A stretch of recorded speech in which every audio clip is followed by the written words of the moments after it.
Hello everyone and welcome to this new video. Today I'm talking to Sean from Righteous Weasel Game. Sean, can you introduce yourself? Yeah, I'm Sean Garland. Like you said, I'm from Righteous Weasel Games. I'm the lead developer on the projects we have over there. In a nutshell, what kind of game are we talking about today? So Eternal Edge is a action adventure role-playing game where you kind of just it's an open world experience. It's got a little bit of story, but it's more focused on the adventure aspect. So you'll be exploring the world, questing, leveling up, so on and so forth, and gearing up your character so that you can defeat the main bad guy. Why did you choose to make a game like this? Mostly because of my favorite genres, I would say. I love adventure games. I love RPGs in general. So action RPG specifically, I have a big fondness for. Games like The Legend of Zelda, which are not really RPGs, but they are open world exploration. I do love that kind of experience. So that would be the main reason, I would say. Did the game become what you originally planned it to become before the start of development? Not at all, actually. It originally started as like a top-down adventure game, more like the original Zeldas, I would say. Like if you ever played any of the 3DS Zelda, A Link Between Worlds, it was more like a game like that. But over development, I would be experimenting with different features and stuff, and I would be like, oh, that's really cool. So I'd add it in, and then I'd find something else and be like, oh, that's really cool. And so I'd add that in. And then eventually I played Breath of the Wild, which was a massive mistake because it's an incredible game. And then I was like, oh, well, I have to make it 3D open world. so then that happened. But yeah, it definitely evolved over the course of development. And the game is already out, or are you still developing? Yeah, so a little bit of both. It came out on the Switch in North America, the Nintendo Switch, mostly because we got approval to release it. But the caveat to that was they required it to be released within 3 months of getting approval. So even though it was still under development, I really wanted to have it out on the Switch. So I pushed development forward in order to get that to happen. But again, it only came out in North America on the Nintendo Switch. And now I'm continuing to develop it for the Xbox, the PC, and the other regions of the Switch. And so the new version, which I'm calling Ultimate Edition, is the final full game. The original release wasn't quite what I wanted. Again, I just had to kind of push it out in order to get that approval from Nintendo. Why only North America and not Europe? So originally I didn't have the ability to release in Europe just because of translations. The translations were still being worked on, so by the time it was time to get the game published, we didn't have any of the translations done. So it just came out in North America. What inspired you to become an indie game developer? Just my love for video games, I would say. It's what I wanted to do when I was a kid growing up, so that's just what happened. Is this your first game? Yes and no. I'm counting it as my first official game. But I brought out a game called 8-Bit Hero on the Wii U while I was still in college. So it was kind of like a side project. When I get home from class, I'd mess around with it a little bit. And then eventually I got it to the point where it was done. So I published it on the Wii U. For what platforms do you intend to release this game? So it should be on Steam. So PC, Xbox One, Nintendo Switch in the other regions. And then also I'm hoping for PS4 as well, but that's TBD. What do you think is your best attitude in life? Ah, that's a really good question. Keeping going. You ever heard like Nike, like just do it? Yeah, just do it. That's the best you could do. Okay. For how long have you been working on this project? So this one, I'm not going to include the last few months because I've had a bit of a slow period of development over the last 3 months, I would say. Probably about a year. Started last year in May, I would say. Last year in May, and then I worked full time on it for about 5 months, and then I had to take a little bit of time off. But yeah, probably about a year. What was your day-to-day process while you developed this game? So most of the time, especially when I was working full time on it, it was basically I would wake up, make sure I had my coffee, and I'd get right to work. I'd get up at about 7, and I'd work the full day until 8 or 9 p.m. at least. Sometimes I'd go later, but sometimes I get too tired. So it was lots of coffee. And then on those days I would stay up late. I would just make sure that I always had the right amount of sleep so that I could get up early the next day and continue to work. What will happen if you don't have coffee? Bad things. Will your day-to-day process be the same for potential future games you will make? Yes. As far as the work ethic is concerned and the initial planning period is concerned, yes, it will be the same. But sticking to the script is really important, I found.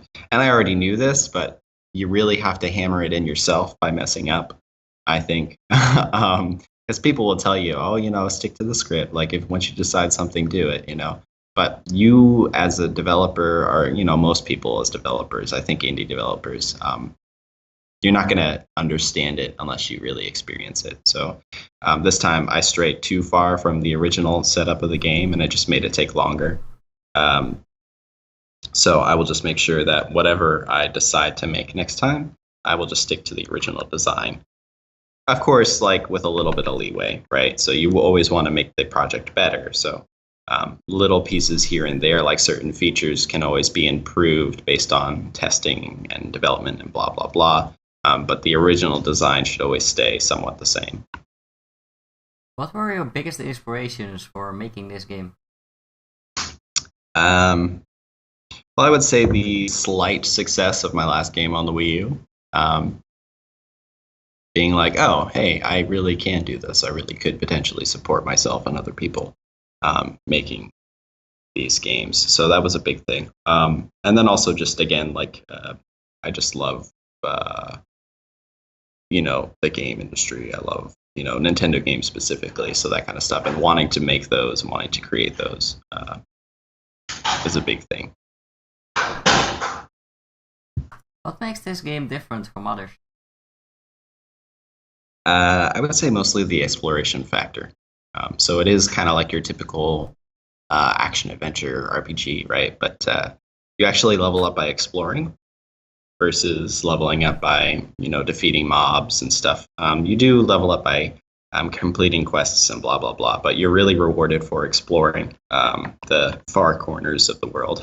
So when you find an area that you hadn't found before, you'll get rewarded with level ups and other things like that. So that's probably the most unique part, where it's most games, they kind of push you to explore because you'll get experience and blah, blah, blah. But you literally will find level ups as you're exploring in chests. So that kind of pushes you to explore a little bit more. There's also like a slight kind of simple equipment upgrade systems that kind of keep you going as well. These are all being improved in the new Ultimate Edition as well, but things like you can combine weapons that you have multiple of and level the weapons up as well. So if you have a particular weapon that you really like and you find multiple of them, you can combine them together in order to level it up. What makes this game different from others? That's a really good question. It is, again, pretty typical action role RPG. But the fact that it is so focused on the exploration is probably the most unique piece about it. There's also an open world multiplayer mode, which is not like most multiplayers you go find. So again, it's also improved upon in the new Ultimate Edition, but you can actually play with up to 4 people on the same screen. And the new version as well, you'll be able to level them up and choose their equipment and so on and so forth, which you weren't able to do in the previous version. What do you think is the most interesting part of the game? Probably the art style and mostly the art style. Yeah, it's actually a very interesting mix of kind of voxelized and organic. It definitely developed a lot over the course of production. So originally we had a full voxel, 100% voxel. Everything was cubes. So it was almost like 3 pixels, right? But that had to kind of change over time as we started testing on different consoles. So systems like Xbox and obviously PC and PS4 were pretty much fine with the high fidelity pixelated geometry. But once we got it onto the Switch, it really couldn't handle it all that well. So we had to do a lot of adjustments. And so we started adding in terrain and different types of foliage that weren't so high fidelity. Because as simple as polygon geometry looks, like as simple as pixelated geometry looks, rather, it's actually really expensive to use. So it might look cool, but it's way more expensive than making like a realistic looking tree. So we had to find like a nice medium and merge between the two. What game engine are you using, and why did you decide to work with this one? So we're using Unity engine. Originally, I started using Unity because it was the only option to back when I was doing Wii U development. So I was kind of stuck with it for a while, and I wanted to originally use Unreal, but again, because we required Unity, that's what I was using. And then I just grew to love it so much because I used it a lot. So by the time we got to the next project, I just stuck with Unity, and I've been using it ever since. What setbacks did you encounter during the project, and do you feel like you learned anything from them? So major setbacks would be like platform porting, support on the different platforms like Xbox and Switch. They can handle very different things. So the Switch is actually pretty powerful. It is. It's a strong little box. But there's definitely things it doesn't like specifically. Whereas like if you're developing on the Xbox, it kind of doesn't really care what you throw at it. As long as you don't hit the peak numbers, it's going to be fine. Things like on the Xbox, I could run, 2 million polygons, and it would just be running at 60 frames per second and not even care. But on the Switch, I found that with certain post-processing effects and blah, blah, blah, developer lingo, I could only hit like 120,000 without it dipping in frame rate. So it's just the different caveats of different platforms that you really have to deal with. So specifically when we started porting it to the Switch, because of the timeline, we really had to cut back on geometry and special effects and that kind of thing. And that was the game took a big hit at that point because we weren't prepared for it. So definitely researching beforehand, even if you think it's going to happen a year from now, what certain platforms require is very important. If you could go back in time, what would you do different? I would stick to the original script. I would make the game that I had originally planned. So on my team, there's actually 2 or 3 of us. It kind of changes between months who's working on it, but mostly it's 2 of my brothers and then another one of my friends, and we work on it together. But one of my brothers specifically, he gets really into the development. He'll be like, "Oh, we should add this, we should add this, and we should add this." And when I'm with him, I kind of go along with it. I'm like, "Yeah, that sounds great." So things just start to get really out of hand. So just making sure that he and I always stick with what we had originally planned is very important. If you can advise a new indie game developer, what would you tell him?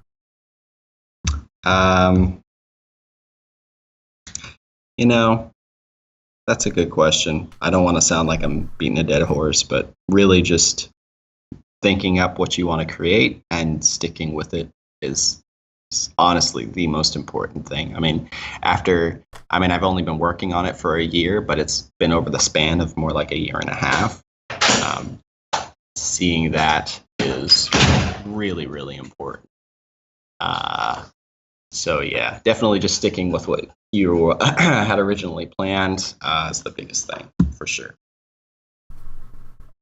What do you feel is success for an indie game developer?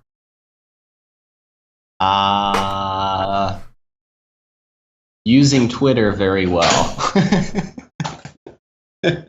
No, but more seriously, using social media is very important. Even if your game isn't the best thing in the world, you can still get a pretty solid following group if you use social media right. I've seen a lot of indie developers who have games that I'm like, wow, I can't believe that you have as many sales and whatever as you do. But it's really because they have just such a really good social media campaign. So that's one thing. Again, also just having a fun game. It doesn't really matter in this day and age what the game looks like, as long as it's fun to play. So again, there's different markets for people. Some people, they just want to look at the graphics. Some people just want to hear the music. But the biggest one I would say is just as long as it's fun, people will like it. So if you have good marketing, it's free marketing, social media. Most of it's free, right? Good social media and just a good, clean experience. Again, it doesn't have to be the best thing in the world. You're probably going to be pretty successful. And then pushing for those things that you don't really think could happen. Like, I never thought I would be developing on consoles, but when I just asked Nintendo about it, they kind of just let me do it. So if you have something that looks clean, looks commercial, again, even if it's not the best thing in the world, and you ask one of these big companies if you can develop for them, they just might let you. So just kind of shooting for your dreams, really shooting for what you want to get done, and it might just happen. To make other game developers learn something, what resources would you recommend? So Unity specifically, if they wanted to get into that and they're new to it, following the intro Unity tutorials is really important. It's really, really important. Even when jumping into Unity for me, I was already a programmer. I went to school, I was a software engineer, right? But jumping into Unity without that was just a pain. So those tutorials that they have built into their website are really important, really good resources. Other thing I would say is if maybe you're not a good 3D modeler, but you want to make a 3D game, hold off. If you're really getting into it to the start, you're probably going to have to do everything yourself. You're probably going to have to make the music. You're probably going to have to make the art, blah, blah, blah. You can't find everything online, even though you can. The asset store has a lot of stuff, but just get into your discomfort zone. So maybe make a pixel art game instead of a 3D game and make all the pixel art yourself. Just using some simple 2D art programs. But you'll actually learn a lot, because if you start making the art yourself, you'll learn what does it mean to have assets that you can use. And that's really important when you start hiring artists later on. You need to be able to tell them exactly what you need and why you need it that way, because there's specific things that engines can and can't use, and there's reasons that you need to know in order to effectively convey that to your team. So it's really important to at least get your hands dirty a little bit in those places, not just in programming. Because otherwise, when it comes to parts of the game where you start hiring artists and modelers and blah, blah, blah, your game's just not going to work, because they didn't know that you needed certain pieces in ways that they didn't know about. So knowing all of the pipeline, all of the development pipeline is really, really important. And again, you can start very easily just with making like a old school pixel art style game, and you can learn a lot on the way.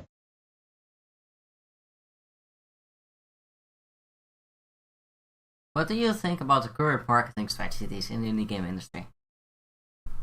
Marketing strategies? Yeah. It's interesting. It's interesting. We rely a lot on social media, which is great because it lets pretty much anyone jump out there and get their stuff visible. But at the same time, it makes it really hard for somebody, even if they might have something that's incredible. They might have, a product that's just, I don't know, it's awesome. But if they don't know how to use the social media right, or they don't know people who know how to use it right, they can just get buried and their stuff will never be found. Again, if you have something truly incredible, if you show it to enough people, it's bound to be found out. But it's an interesting mix of, do you yourself want to learn how to use the media properly, or do you want to find somebody who can do that for you? And then if you yourself are going to do it, you have to understand how much time that's going to take out of your development, just going through and trying to do publicity for your game. So it's rough. Where do you see the indie game market going in a few years? I think that it's going to start to get a little bit more, what's the word I'm looking for? Not cycled. Sifted through? Yeah, something like that. I think that there's going to be a lot more barriers soon, probably in the next few years, stopping like really, really, really tiny developers from just spitting out a whole lot of content. That's kind of what it is right now, like especially on Steam. All you have to do is pay $100 and then you can pretty much publish whatever you want. So I think in the next few years, people are going to they're going to be fed up with that because they don't know where the good content is. They're going to have a really hard time. So I think that a lot more walls are going to start to form, and they're going to start to bar people from just publishing whatever they want. So it's going to be interesting to see where that goes. Which indie game developers, if any, offered you any support or knowledge in creating this game? I wouldn't say I had any direct contact with other indie developers in that regard, but I did have a lot of indie games that I really enjoyed when I was going through development that kind of pushed me to keep going because I saw how successful they were and so on and so forth. Like the Banner Saga, I'm sorry. I love the Fire Emblem series, so when I was playing that game, I was like, oh, this is really cool. Other games like Axiom Verge, stuff like that. They're just all really cool, fun games that I think are awesome that they were made by such small teams. So they just kind of kept me going, I would say. Is there a AAA studio you would work for if you could? Nintendo. Lucky people at Nintendo. Which game that can be either indie or AAA do you wish you had worked on? That's a good question. I don't know. Breath of the Wild. Any of the Metroid games. That's pretty much that. Yeah.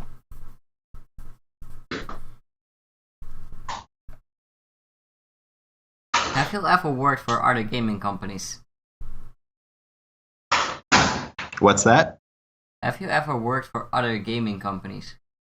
Not specifically, no. I worked for small studios that do like contract work, but not specifically for like a game company, no. Did you have any gaming education at school, or did you learn the whole development process on your own? Yeah, my schooling was all gaming. um, so I learned most basic game programming just by myself when I was at home before I went to college. When I was in high school, especially, I did a lot of like drag and drop programming with GameMaker and like programs like that, just because I really wanted to get into it. But then when I got to college, I really wanted to do games. So I actually went to Full Sail and I got a game development degree, which at the time was more like a software engineering degree. And while I was there, they actually added a software engineer degree, but all of those students were in all of our classes. And then the new game development degree was a few months behind us, and they were veering off to do other stuff. So I had basically a software engineer degree, which is wrapped in a wrapper called game development. But it was mostly focused on games, which was awesome. So we learned a lot about building engines, and then just how you would handle the whole pipeline, stuff like that. So it was great. Where did you grow up? I grew up in South Florida in the United States of America. So that was interesting. It's pretty much all flat, big swamp. It looks beautiful in pictures because the beaches are beautiful. But once you leave the beach, it's just a big swamp with a lot of alligators and snakes. So it's not that exciting. You make it sound like a terrible place, and It's you should never scary, go honestly. Honestly, it's actually really scary. If you come here for vacation, it's fine. Again, go to the beach, go to Disney World. But if you explore, you will get into the jungle, and it's a scary, scary place. We have boa constrictors, pythons, boars, alligators, crocodiles, any kind of coral snakes, poison. I mean, it's a scary, scary place. I am so lucky we're living in a country where the biggest wildlife thing you find in a normal village is a hedgehog. Yep. What were your childhood interests? Childhood interests. Yeah, video games. Loved Zelda. He was my childhood hero. Link, not Zelda. But yeah, I played a lot of that. I made any drawings you see from my childhood or of like gaming magazines, mostly because my older brothers would have gaming magazines, so I'd like flip through them and then I try to like recreate them with my own games that I drew into them. So that was a big thing. And I really like Pokemon cards. So Pokemon cards were awesome. I like them too. Yeah. Yep. What is your favorite video game of all time? Can I say like a whole series? Sure. Because you already know the answer to that. But I mean, the Zelda series, right? Also, most of the Metroid games. They're kind of fighting each other for the top spot. Well, it's a good top 2. What is your favorite video game of this year and why? Dragon Quest XI. Yeah. I haven't played a lot of games this year, honestly, but I recently picked up Dragon Quest XI, and I was just really, really happily surprised. I was not expecting much, but then I started playing, and I was like, wow, this is actually an awesome game. I mean, the story's awesome, music's great, gameplay is just clean, and I'm very a lazy gamer. I like competitive gaming, but if I'm not doing a competitive game and it's one player, I just want to like sit there and watch the graphics. So this was perfect for that. Because the gameplay is not too involved, but it's just involved enough to where you really get to decide what your characters are going to do, as far as like what class they're going to be and that kind of stuff. But yeah, I just love that game. It's fantastic. I am out of questions. Do you have other stuff you want to say? No, I think that's pretty much it. As far as for other indie developers, I would say, yeah, just do it. As far as what you want to get done. If you want to make something, in the end of the day, you're the one that has to make it. So if you've got an idea in the back of your head, you have to make it happen. So just sitting down and finding the time, even if it's after work or in between jobs. A lot of people have the dream of making this stuff happen, but they just don't necessarily have the time. And it's just making that time and just getting done what you want to get done, because that's how you're going to get to where you want to be. Okay, I want to thank you for your time. For the viewers, all the links to the game and the social media for the game are in the description below. Cool.